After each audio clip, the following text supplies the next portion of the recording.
सर्वांना जय धर्मेश. आज महाराष्ट्रामध्ये गेले अनेक दिवसापासून धनगर जमात संघर्ष करतो आणि धनगर जमात वेळोवेळी शासन आणि प्रशासनात असलेले आणि जे संसदेच्या ठिकाणी बसलेले प्रतिनिधी आहेत त्यांना वेळोवेळी कळवतो की जे 56ला धनगड ही शेड्यूलच्या यादीमध्ये जे नोंद झाली ही धनगरासाठी झाली आणि ते धनगराचीच आहे म्हणून वेळोवेळी कळवतो. त्यावर सरकारनं मान्य केलं आणि ते मान्य करून सरकार ते संविधानिक हक्क त्या धनगर जमातीला देण्यासाठी योग्य ते पाऊल उचलण्याच्या वाटेवर असताना एक विकृती बुद्धीचे काही लोक जे स्वतःच त्यामध्ये घुसखोरी केलेले आहे आणि गेले अनेक दिवसापासून त्यांचा वाटा खात आहे असले लोक म्हणतात का मला असं वाटतं की एवढे दिवस ही चूक कोणाच्याच लक्ष ध्यानात आली नाही किंवा लिहिणाऱ्यानं किंवा सूची तयार करणाऱ्याला इंग्रजी येतच नव्हती का असं त्यांचं म्हणणं आहे. तर मग काही त्या अनुसूचित जमातीच्या यादीमध्ये जे काही नमूद आहे मग त्या नमूदप्रमाणेच तुमचं प्रमाणपत्र आहेत का की तुम्ही बी घुसखोरी केलेले आहे. मग तुमचं कधी चेक करायचं म्हणून तुमचं यांचं कुठेतरी चेक होईल आमचं कोणीतरी चेक करेल का या भीतीपोटी हा अवापवा या अनुसूचित जनजातीच्या 45 जमातीपैकी फक्त आणि फक्त 1, 2, 2-3 जमातीच फक्त विरोध करतात आणि या 2-3 जमातीच घुसखोरी केलेली आहे. घुसखोरी करून त्या जमातीचं लेबल त्यांनी मिळवलेलं आहे. नाहीतर या जमाती कुठेही जमाती म्हणून सिद्ध होत नाही, या जाती म्हणून सिद्ध होतात. या कुठेही अनुसूचित जमातीमध्ये नाही, परंतु आमच्या अज्ञानाचा फायदा घेऊन आम्ही त्या पर्यंत गेलो नसल्यामुळे आम्हाला तिथपर्यंत पोचू दिलं नसल्यामुळे शासनात आणि प्रशासनात यांची पकड असल्यामुळे आणि त्या आदिवासी विकास विभागामध्ये यांनी दबाव गट निर्माण करून हे सर्व लादून घेतलं. नाहीतरी आपण बघितलं कितीतरी जे आमदार असतील जे मंत्री झालेले असतील यांचे सर्व प्रमाणपत्र बोगस आहे आणि हे बोगस सर्व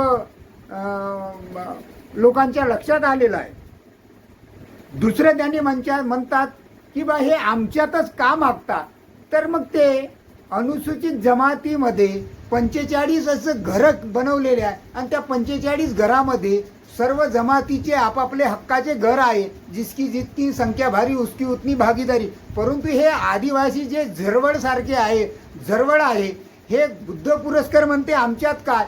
तर हेच घुसखोरी करून तिथं आले. त्यांचं खुदचंच प्रमाणपत्र ओरिजिनल अनुसूचित जमातीचं नाही, परंतु त्यांनी घुसखोरी करून आले आणि त्यांची घुसखोरी झाकून ठेवण्यासाठी कोणीतरी आमच्यात आल्यावर ते घुसखोरी पुढे निघू नये बाहेर निघू नये ह्या भीतीपोटी ते हा प्रकार सगळा करत आहे आणि करताना दिसत आहे. कारण तर आपण जे 4 जणांचं कुटुंब पहिलं घरी राहतो, एखादी सून आली की आपल्या घरचं ते काही थोडंफार कमी जास्त राहिलं का ते लोकांना सांगतात. अशा प्रकारचं हे जे यांनी जे फसवणूक करून शासनाची फसवणूक केली, यांनी प्रशासनाची फसवणूक केली, यांनी कशाप्रकारे दबाव गट निर्माण करून अनुसूचित जमातीचे प्रमाणपत्र मिळवले हे कुठेतरी लोकांच्या लक्षात येऊ नये आणि आम्हीच तो वाटा खात राहावा. आमच्या वाट्यामध्ये कोणीतरी हे झालं नाही पाहिजे. अशा यांच्या विकृत बुद्धीमुळे हे असले कार्यक्रम करतात. यांनी म्हणतात का न्यायालयामध्ये ते सिद्ध झालं. अरे न्यायालयामध्ये सिद्ध काय झालं तर न्यायालयाला तुम्ही लोकांनीच त्या आदिवासी विभागाला हाताशी पकडून त्या एका कुटुंबाला किंवा अनेक असे असतील त्या कुटुंबाला त्या याच्यामध्ये व्हॅलिडिटी करून दिली आणि ते व्हॅलिडिटी करून दिली तर मग त्याचेच तर वंश सगळे मग त्यांना दिली तर सगळ्याला का देत नाही हाही कुठेतरी प्रश्न आहे. मग 6 लाख आदिवासी जमातीला प्रमाणपत्र मिळाले बाकीच्याला का मिळाले नाही तर मग हा प्रश्न निर्माण होते, कुठंतरी यांचाच ते दबाव गट त्या आदिवासी विभागावर असल्यामुळे हेच कुठेतरी त्या आदिवासी विभागावर दबाव गट निर्माण करून खोटे खाटे प्रमाणपत्र काढून आपापली प्रगती करण्याच्या उद्देशानं फक्त आम्ही जमातीचं लोकप्रतिनिधी म्हणून सांगण्याचं काम करतात आणि तिथं गेल्यावर स्वतःच्याच जातीपुरतंच काम करतात का, हे कुठेतरी शंका आज सगळ्या जमातीतल्या लोकांना येऊन राहिले. कारण हे जमातीचे लोक नाही, हे जातीचे लोक घुसखोरी केलेले आहे आणि हेच लोक मुद्दाम करून सर्व उर्वरित 33 जमातीला हे विरोध करताना दिसतात. दुसरा एक अभ्यासक येतात, तो म्हणतात न्यायालयानं मान्य केलं आणि आदिवासीच्या पोटी जन्माला आलेलाच आदिवासी. अरे तर मग सुरगा मुंडाचा इतिहास बघ, त्याच्या घरगुतीचा इतिहास बघ, त्याच्या घरच्या ला उचलून नेलं होतं त्यावेळेस तू कुठे गेला होता, मग इतिहास वाचला का त्यावेळेस? मग वीर बुधू भगत कुठून आला? त्यानंच तर संघटन तयार करण्याची प्रेरणा या भारताला दिली, तुला दिली, मला दिली, सर्व पक्षाला दिली आणि त्याच्याच यांना आपण एक संघटित झालो आणि तीर कमान चालवणं पूर्ण या भारतावर राज्य करणाऱ्या अशा बलाढ्य अशा इंग्रजाला सोडो की पडो करून सोडणारा पहिला वीर तर तो वीर बुधू भगत. आणि त्याच्यामुळेच तर आदिवासीची ओळख निर्माण झाली, त्याच्यामुळेच तर आदिवासीचा खणखणीचा या भारतातून नेला नाही. जोपर्यंत तो इथं होता तोपर्यंत त्या इंग्रजाला बस्तान बसवता आलं नाही आणि त्या व्यक्तीवर 1000 रुपयाचं इनाम घोषित केलं. तो असताना आदिवासीच्या एका जनजमीन जंगलच्या एका देठाला सुद्धा बलाढ्य असे इंग्रज हात लावू शकले नव्हते. एवढी त्याची एक मेहरबानी होती, एवढा तो एक तीक्ष्ण असा धनगरपुत्र होता. आणि सांगतात नाही धनगरपुत्र नाही. तुमचा संघर्ष कितीचा आहे? संघर्ष आपण वाचला का? पूर्व 1832ची ती लढाई वाचावी. ते लढाई कोणासंदर्भात झाली की 1857चं युद्ध पहिलं आणायचं आमचं. अरे पण पहिला युद्ध करणारा कोण होय?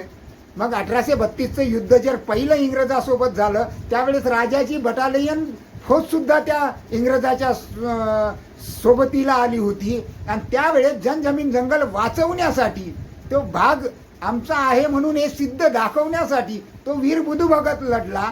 त्याचं शिर स्वतःचं कापलं. ते शिर कमिशनरला पाठवून वापस येत नाही, येते तोपर्यंत त्याच्यावर अंतिम संस्कार नाही झाले. एवढा त्या वीराचा त्याग आहे, या वंशजाचा त्याग आहे. आणि म्हणतात आदिवासीच्या पोटी जन्माला आलेलाच आदिवासी. अरे तुम्ही खरंच आदिवासीच्या पोटी जन्माला आलेले हे सिद्ध करून दाखवता का?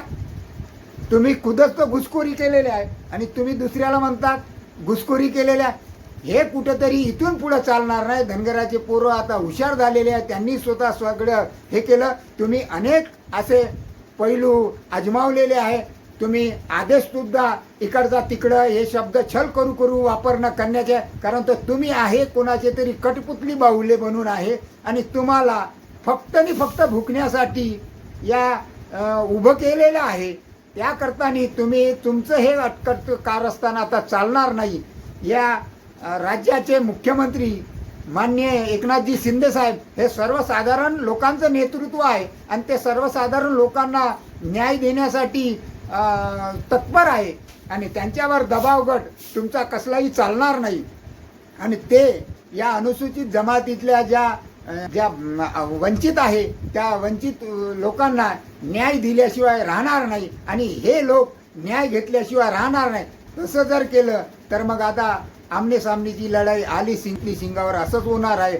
म्हणून इथून कुठेतरी असलं कारस्थान चालू नये म्हणून तुम्ही जे घुसखोरी केलेले आहे यांनी हे करावं आणि तुम्ही लोकांच्या ह्याच्यात हस्तक्षेप करू नये. कारण तो अधिकार संविधानानं तुम्हाला दिला नाही, कारण तुम्ही ते विरोध करू शकत नाही. कारण त्यांची लढाई हे वेगळी आहे, तुमची लढाई वेगळी आहे. तुम्ही त्याला वेगळं वळण देण्याची प्रयत्न करतात. ही कुठेतरी भूलथापा स्वतःला अभ्यासक म्हणणाऱ्या त्या दाभाडेंनी आणि त्या झिरवळनी हे कुठेतरी थांबवलं पाहिजे. अन्यथा हा समाज जर जागृत झाला तर या भारताचा इतिहास बदलवू शकतो, अखंड भारत निर्माण करू शकतो. तर हे काही बी करू शकतो. याच्यावरून तुम्ही समजून घ्या. आली अंगावर तर घेतली शिंगावर, पुढे असेच होईल. हे कुठेतरी टाळाचं असेल. तुम्ही कुठेतरी दोन जमातीमध्ये तेढ निर्माण करण्याचं वक्तव्य तुम्ही करतात, म्हणून कुठेतरी हे थांबलं पाहिजे. नाही तर प्रत्येकाला आपापल्या जमातीला काहीतरी संदेश देण्याचा प्रयत्न करतात. आम्ही आत्तापर्यंत आमच्या जमातीला शांततेनं आणि असहयोग आणि अहिंसक मार्गानेच आमचे आंदोलनं चालू आहे, आमची मागणी चालू आहे. परंतु तिथं कुठेतरी तुम्ही पाणी अडवा, कुठेतरी रेल चे पठड्या उखळून टाकू, हे कुठली मनमानी आणली? कुठली मनमानी? तुम्हालाच करता येते, बाकीच्याला करता येत नाही का? तुम्हाला जे काही हे आहे का? अरे हे सगळ्यालाच करता येते. हे कुठेतरी थांबलं पाहिजे, असल्या ग्रुपवर नाही गेलं पाहिजे. या महाराष्ट्राची संस्कृती काय आहे? तुमच्यासारखे विकृत बुद्धीचे लोक तिथं घुसखोरी करून गेले आणि तेच लोक हे विकृती तयार करण्याची मानसिकता तयार करण्याचे काम करत आहेत. हे कुठेतरी थांबलं पाहिजे. राज्याच्या मुख्यमंत्री साहेबाला माझं आव्हान आहे का या लोकांचीच पहिलं सर्टिफिकेट चेक करा, हेच ओरिजिनल आहेत की नाही हे चेक करा. आत्ता तुमच्या समोर दूध का दूध पाणी का पाणी होईल, हेच घुसखोरी करून आलेले आहे. म्हणून मी बार बार म्हणतो, एक चोर आहे दुसरा महाचोर आहे, म्हणून हे एकमेकाला साथ सहयोग करून या सर्व उर्वरित जमातींना विरोध करण्याचं काम करतात. कारण ते यांचं जे पितळ आहे हे उघड पडलं नाही पाहिजे म्हणून हे करतात. एवढं तुम्हाला सांगतो का यांची चौकशी करा आणि या उर्वरित जमातीला न्याय द्यावा, एवढंच या राज्याच्या मुख्यमंत्र्याकडून आशा आणि अपेक्षा करतो. अन्यथा ह्या ज्या उर्वरित 33 जमाती आहे एकत्र येऊन वेगळाच काहीतरी निर्णय घेतल्याशिवाय राहणार नाही आणि या महाराष्ट्राला वेगळी संस्कृती वेगळा इतिहास दाखवल्याशिवाय थांबणार नाही.